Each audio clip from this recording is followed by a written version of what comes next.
नमस्कार शेतकरी बंधूंनो.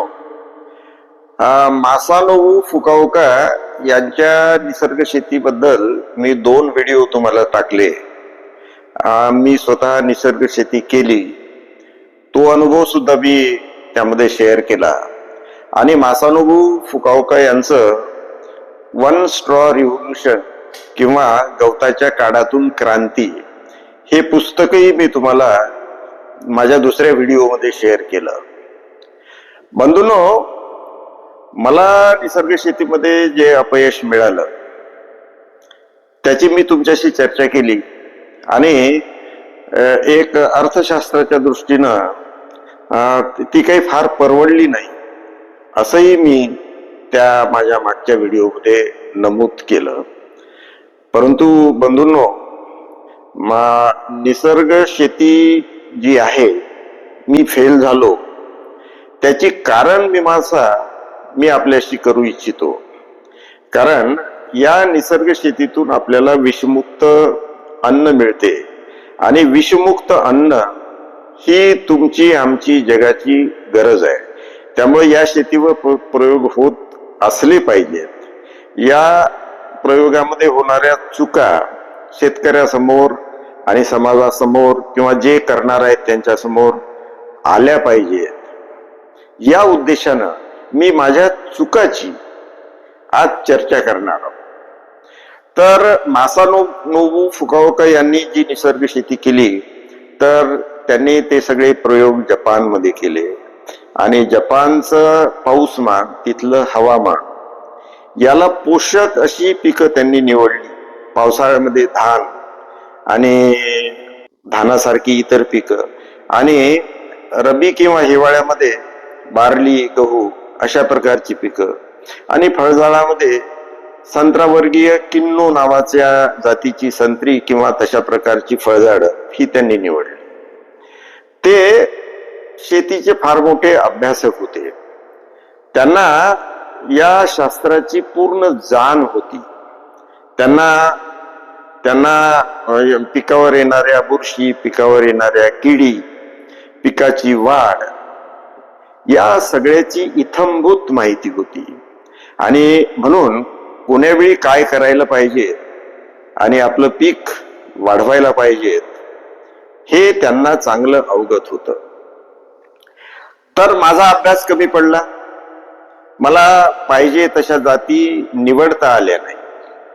जर आपल्याला निसर्ग शेती करायची असेल तर त्या जाती थोड्याशा मजबूत जाती असल्या पाहिजेत. त्या जाती ह्या स्ट्रेट व्हेरायटी असल्या पाहिजे. मी जी ज्वारी निवडली होती ती हायब्रिड ज्वारी होती आणि हायब्रिड ज्वारीचं जे बियाणं आहे ते कंट्रोल कंडिशन मध्ये आणि सगळं खतं, इन्सेक्टिसाइड आणि औषधं वापरून त्याचा विकास झालेला असतो. म्हणून खतं, औषधं, इन्सेक्टिसाइड ह्या सगळ्या गोष्टी जर नाही वापरल्या तर कदाचित हे हायब्रिड बरोबर येत नाही. त्यामुळं आपल्याला निसर्ग शेतीमध्ये स्ट्रेट वाण म्हणजे सरळ वाण निवडायला पाहिजे. तर ती माझी चूक झाली. आणि दुसरी गोष्ट, जे तणाचं व्यवस्थापन, वन स्ट्रॉ रिव्होल्यूशन हे त्यांचं पुस्तक आहे. म्हणजे गवताच्या काडातून क्रांती हे पुस्तकाचं टायटल आहे. याचा अर्थ की जे गवत आहे ते अत्यंत कामाचं आणि महत्वाचं आहे. त्यातून क्रांती होऊ शकते. परंतु ही क्रांती केव्हा होऊ शकते? जर तुम्ही त्या गवताचं नियोजन व्यवस्थित केलं. नेमकं तिथं माझी चूक झाली. गवताचं त्या निसर्ग शेतीमध्ये फुकाओका यांनी डू नथिंग असं नाही सांगितलं, परंतु त्यांनी योग्य वेळी योग्य गोष्टी करा असा संदेश त्यांनी त्यांच्या पुस्तकातून दिला.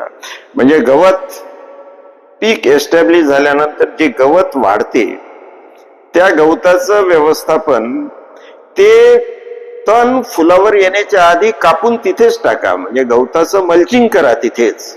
नेमकी माझी चूक अशी झाली की मला ते करता आलं नाही. म्हणजे गवत फुलावर यायच्या आधी जर आपण व्यवस्थापन केलं त्याचं ते कापून तिथेच टाकलं तर मग नवीन गवत निघणार नाही आणि हे आच्छादन झालेलं जे गवत आहे त्यामुळं जमिनीमध्ये ओलावा सुद्धा टिकून राहील आणि पिकाला जोम येईल. तर हे गवत पुन्हा पुन्हा कापून टाकून तुम्ही जमिनीवरचा ऑर्गॅनिक कार्बन वाढवता आणि निसर्ग शेतीमध्ये जमिनीतला ऑर्गॅनिक कार्बन अत्यंत महत्वाचा आहे. म्हणून निसर्ग शेती सुरू केल्याबरोबर 1-2 वर्षातच तुम्हाला यश येईल असं नाही. मी 2 वर्ष प्रयोग केले आणि नंतर सोडून दिले आणि आज माझा जो शेतीचा किंवा शेतीविषयक पिकाचा जो अभ्यास आहे तो त्यावेळी नव्हता.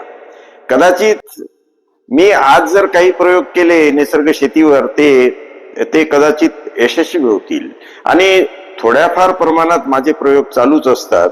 यातून काही जर आपल्या विभागासाठी हाती लागलं तर नक्की मी ते तुमच्याशी शेअर करेन. कारण बंधूंनो, निसर्ग शेतीमध्ये विषमुक्त अन्न मिळते आणि विषमुक्त अन्न ही तुमची आमची समाजाची गरज आहे.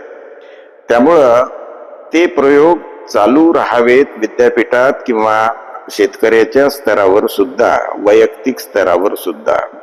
आणि जसं आता बियाण्याच्या बाबतीत मी बोललो, तुम्हाला ज्वारीच्या स्ट्रेट व्हेरायटी घ्याव्या लागतील. तुम्हाला समजा वाल लावायचा असेल तर त्याच्या गावरानी जाती घ्याव्या लागतील. बरबटी लावायची असेल तर त्याच्या ज्या गावरानी जाती आहेत त्या घ्याव्या लागतील. आपल्याला जर मग असे प्रयोग करायचे असतील तर आपल्या एरियात ज्या जे बुजुर्ग आहेत त्यांच्याकडे किंवा खेड्यापाड्यात काही वाड्यामध्ये असे बियाणे असू शकतात तर ते तुम्ही मिळवा आणि 1 गुंठा 2 गुंठे 5 गुंठ्यावर त्याचे प्रयोग करा. कारण ह्या ज्या जाती आहेत गावरानी याच्यामध्ये नक्कीच न्यूट्रिशन जास्त असते. यांना फारशी फवारणीची गरज नाही, फारशी खताची गरज नाही आणि फारसं त्यांना म्हणजे केमिकल जे आहेत ते लागत नाहीत. तर आपण आज जे शेतीमध्ये केमिकल वापरतो, आपण इन्सेक्टिसाइड, फंगीसाइड आणि विडीसाइड वापरतो. हे सगळे जे साइड आहेत, इन्सेक्टिसाइड, विडीसाइड आणि फंगीसाइड, हे सगळे आपल्या आरोग्याला चांगले नाही. त्यामुळे याचा वापर कसा कमी करता येईल आणि विषमुक्त अन्न कसं निर्माण करता येईल हे याचा आपण विचार केला पाहिजे. बंधूंनो, आपण ज्या विभागात राहता, आपली जी जमीन आहे त्या विभागाला, त्या जमिनीला मॅच होईल किंवा त्याच्याशी साम्य साधेल अशा प्रकारचं एखाद दुसरं पीक किंवा भाजीपाला घेऊन आपण प्रयोग करा. आपण जर प्रयोग करत असाल तर आपले अनुभव माझ्याशी शेअर करा. कारण निश्चितच मला काही अनुभव आहे, काही शेतकरी या असे प्रयोग करणारे माझ्या संपर्कात आहेत.